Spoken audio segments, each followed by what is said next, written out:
रसूलिह नबील अमीन मकीन रऊफ़ रहीम अम्मा बाद अऊज़ु बिल्लाहि मिनश शैतानिर रजीम बिस्मिल्लाहिर रहमानिर रहीम लन तनालुल बिर्रा हत्ता तुनफ़िक़ू मिम्मा तुहिब्बून सदक़ल्लाहुल अज़ीम।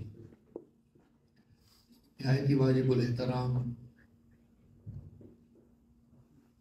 कारी साहिब व मोहतरम जनाब इब्राहिम साहिब, इकराम मिर्ज़ा साहिब व हाज़रीन मुकर्रम, अल्लाह रब्बुल इज़्ज़त का बेपाया शुक्र एहसान है कि जिसने हमें आक़े दो जहां सल्लल्लाहु अलैहि वसल्लम की उम्मत से पैदा फरमाया। अल्लाह रब्बुल इज़्ज़त ने चौथे सिपारे की शुरू में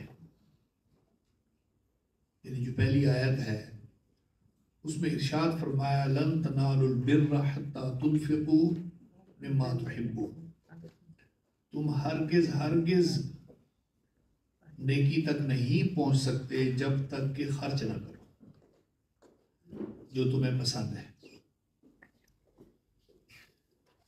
अब हम ये समझते हैं कि अगर कोई शख्स नमाज रोज़ा हज वगैरह करता है मगर कंजूस है, पैसे खर्च नहीं करता, तो वो नेकी तक पहुंच जाएगा।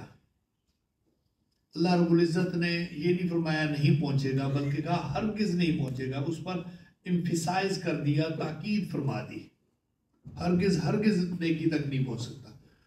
नेकी मुकम्मल तब होती है जब इन्फाक फी सबीलिल्लाह किया जाए, जो तुझे पसंद है, यानी सोना चांदी हो गया, पैसे हो गए, इंसान बड़ी मेहनत से कमाता है, एम्प्लॉयर की बहुत ज़्यादा इंसल्ट को बर्दाश्त करता है, सुबह उठना शाम तक काम करना, मुश्किलात परेशानी बीमारी, उसके बाद जो पैसे होते हैं वो अल्लाह की राह में गरीबों पर खर्च कर दे तो अल्लाह रब्बुल इज़्ज़त उसकी नेकी को कामिल फरमा देता है।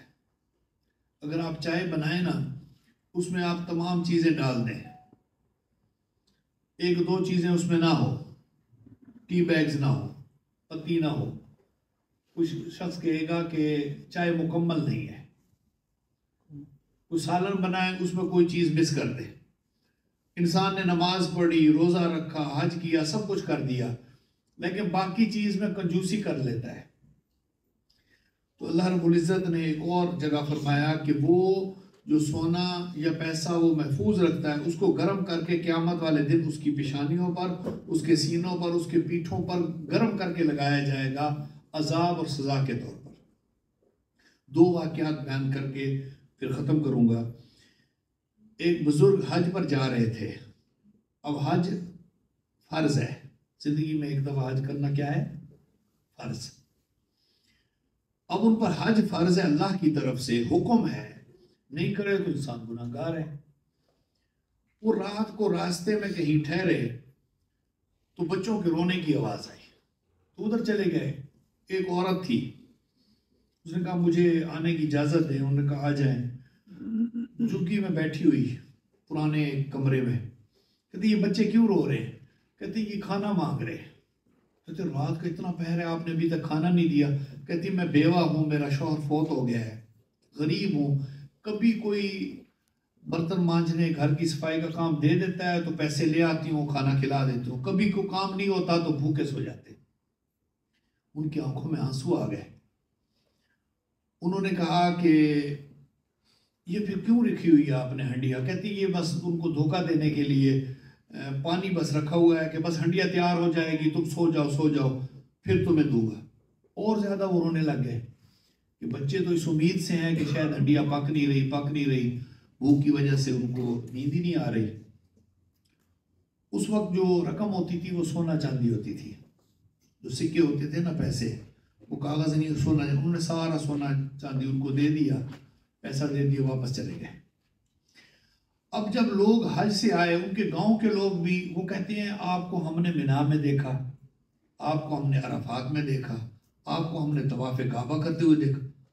वो हैरान, मैं हज पर गया नहीं, ये मुझे कहाँ, शायद मेरी शबीह हो, एक जैसे लगता हूँ मैं, लेकिन एक जगह मुमकिन है, ये सारे ही मेरे गांव वाले भी कह रहे हैं, दोस्त अहबाब दूर दूर से आ रहे हैं, मुबारक हो जी आपको भी, आपने भी हज किया। ये चीज़ करके वो सोए तो बुजुर्ग ख्वाब में मिले, उन्होंने कहा कि इस दफ़ा अल्लाह रब्बुल इज़्ज़त ने सारों का हज कबूल कर लिया। कभी कभी ये होता है कि कुछ लोगों का हज कबूल होता है, कुछ में दिखलावे की वजह या कोई भी वजह से हज कबूल नहीं होता। इस दफ़ा अल्लाह ने किसी का भी हज रहने नहीं दिया, और वो आपके अमल की वजह से, और आपका हज भी कबूल। उनका मेरा क्या अमल? कहते वो गरीब को जो आपने पैसे दिए थे उसका दिल खुश कर दिया था, उन बच्चों की रोने को ख़त्म कर दिया, उस बेवा औरत की मदद की। अल्लाह रब्बुल इज़्ज़त ने आपको भी हज मकबूल का सवाब दे दिया, और आपकी वजह से लाखों हाजियों का भी हज कबूल कर दिया। माशाअल्लाह। उनमें कई की खामियां थी, लेकिन अल्लाह ने आपकी वजह से, आपके इस अमल की वजह से माफ़ कर दी। तो हज से भी ज़्यादा मकबूल सवाब अल्लाह रब्बुल इज़्ज़त ने किसी गरीब की मदद करने को किया। एक अखबार में एक शख्स ने लिखा कि सऊदी अरब के जो कैपिटल है रियाज, उसके अंदर एक शख्स रहता था, मालदार था, बिजनेस वगैरह ठीक था। उसका पड़ोसी फौत हो गया। अब उसकी जो बेवा औरत थी वो पर्दादार थी, उसने कभी किसी के यहाँ काम नहीं किया। अचानक जवानी में फौत हो गया। उसका बच्चा भी छोटा था, अभी 3 साल बाद उसने स्कूल से फारिग होना था। अभी वो स्कूल जाता था बाहर। उसने उस औरत को, अपनी बीवी को भेजा कि उसको कहो कि आपने ऐसे करना है, कोई भी किसी के घर में काम नहीं करना, आपके पड़ोसी को अल्लाह रब्बुल इज़्ज़त ने पैसा दिया है, आप का कोई भी खर्चा और बच्चे की पढ़ाई का खर्चा, आपने सिर्फ फलां चीज़ें हमने आज लेनी है, दरवाज़ा नॉक करके पर्ची रख देनी है, मैं वो ले आऊँगा, मैं दरवाज़ा नॉक करूँगा और सामान आपके उधर पड़ा होगा, पैसे चाहिए होंगे, जो कैश चाहिए होगा आपने, ये मेरा कोई एहसान नहीं है, इससे मेरी कब्र बेहतर हो जाएगी, अल्लाह मुझसे खुश हो जाएगा। उसने जब ये सुना कि ये अपनी कब्र और अल्लाह की रज़ा के लिए कर रहा है, तो उसने कहा ठीक है, आपकी बहुत मेहरबानी होगी, अल्लाह जज़ा देगा इंशाल्लाह।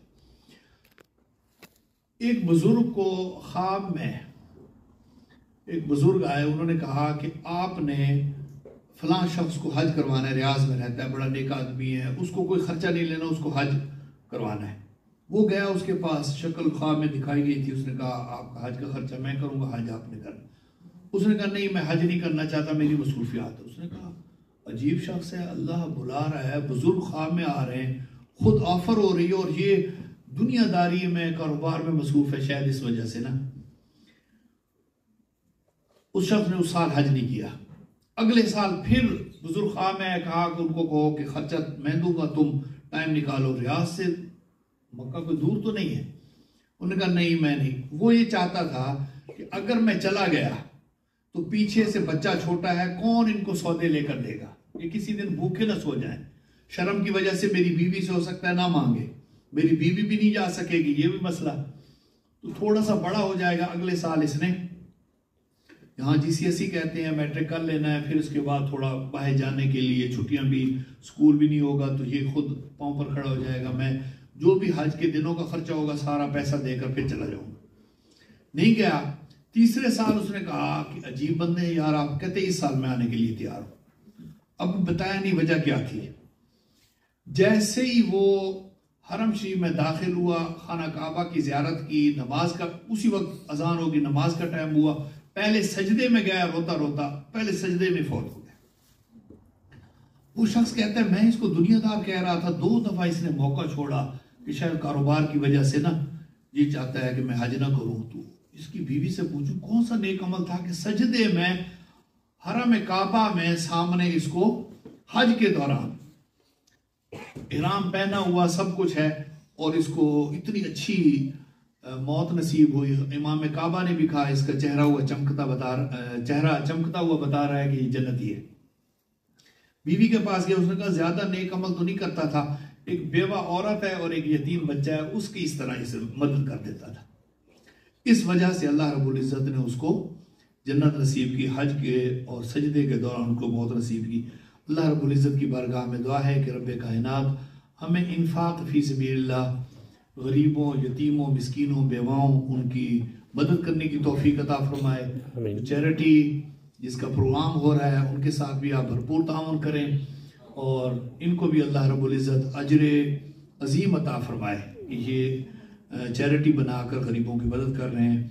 रब्बे कायनात हुज़ूर सल्लल्लाहु अलैहि वसल्लम की करम से, हुज़ूर सल्लल्लाहु अलैहि वसल्लम के नालैन पाक के तसद्दुक़ से हम सब को नेकी की तौफीक अता फरमाए। उम्मा अलैना।